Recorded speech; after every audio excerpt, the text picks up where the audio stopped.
कई बार लगता था कि अलग अलग डिब्बे जुड़ते जा रहे हैं और रेल बनती जा रही है। उर्दू, मलयालम, तमिल, कन्नड़ा, पंजाबी, गुजराती, मारवाड़ी, बंगाली, मराठी भाषा के पत्रकारों ने कितना कुछ जोड़ा है। यह बात कहीं हिंदी बनाम अंग्रेजी की तरफ ना मुड़ जाए, इसलिए कहना ज़रूरी है कि अंग्रेजी भाषा में लिखने वाले विद्वानों और पत्रकारों ने मेरी खुलकर मदद की है, मेरे साथ बराबरी का व्यवहार किया। जो नहीं कर सके, ऐसे हैं, उनका क्या हिसाब करना, उनका क्या रोना, मगर जो बराबरी के साथ पेश आते रहे, उनका आभार व्यक्त करना चाहिए। उन सभी ने अपना श्रेष्ठ मुझसे साझा किया, किताबें दी, अवसर बताए, मेरे लेख का अनुवाद तक कर दिया, ज्यादा लोगों तक पहुंचा दिया। मेरे जीवन में इतिहास के मेरे शिक्षकों का बहुत योगदान है। मेरे शिक्षक मेरी जान है। एक ना एक दिन जब लोग अपनी नफरतों से जर्जर हो जाएंगे, उनकी नफरतें उनके शरीर से दरकने लग जाएंगी, तब उन्हें किसी नई जमीन की तलाश होगी, किसी पत्रकार की याद आएगी। नफरत की गुलामी से बाहर आने का रास्ता आप ही बनाएंगे, आपको ही बनाना है। एनडीटीवी में मैंने लिखना, बोलना सीखा, दिखना सीखा, अच्छे कपड़े पहनना सीखा, टाई पहननी सीखी। बस केवल डांस नहीं आया, क्योंकि काम से वक्त ही नहीं मिला। आप सीख लीजिएगा। आज के दिन सुबह उठते ही मेरे दिमाग में रात के 9 बजने लग जाते थे। मैं टाइप करने लग जाता था, रोज़ 5000, 6000, 7000 शब्दों की टाइपिंग। अब शायद 9 ना बजे, प्राइम टाइम ना हो। मुझे पता नहीं था, पता नहीं है कि अब 9 बजे क्या करूँगा। मुझे टीवी से बहुत प्यार है, इस माध्यम से दिल लग गया था। शायद इसी वजह से दिल टूट रहा है। वो लाल माइक याद आता रहेगा। अब वो लाल माइक नहीं होगा। मैं जानता हूँ कि आप दर्शकों की आदतों में मैं शामिल हो गया हूँ।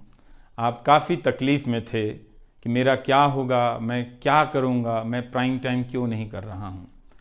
मुझे लगा कि चुपचाप किनारे हो जाना चाहिए। धीरे धीरे मेरे नहीं होने की आदत आपको डाल देनी चाहिए। इसलिए कई दिनों से प्राइम टाइम नहीं कर रहा था, ताकि आप मुझे कुछ भूल सकें।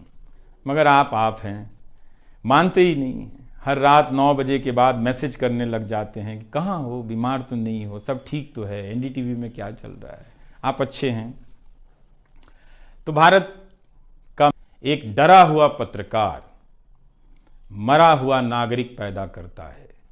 इसलिए बोला कीजिए कि हमें डर नहीं लगता है।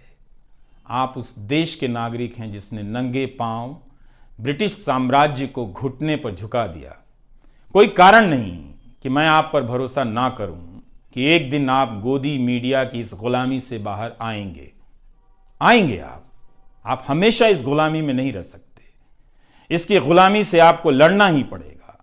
यह सबकी लड़ाई है। इस लड़ाई के बिना आप दुनिया में सर उठाकर नहीं चल सकते। आपकी यही पहचान होगी कि आज़ाद देश के गोदी मीडिया के गुलाम हैं। इसके खतरे की गंभीरता को समझिए।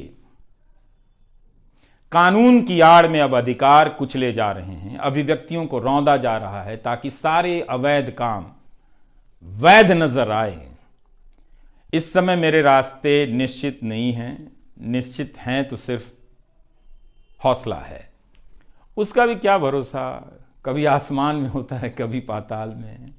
एक यूट्यूब चैनल बनाया है रवीश कुमार ऑफिशियल, और फेसबुक पेज भी है रवीश का पेज। इसे सब्सक्राइब कीजिएगा। अब मैं यूट्यूब पर ही नज़र आऊँगा, एनडीटीवी इंडिया पर नहीं। किसी संस्था के साथ मर्यादाएं बहुत अलग होती हैं, फ्रीलांस और आज़ाद जीवन की अलग। लेकिन इस बार परिवार के साथ थोड़ा वक्त बिताना चाहता हूँ, जीना चाहता हूँ।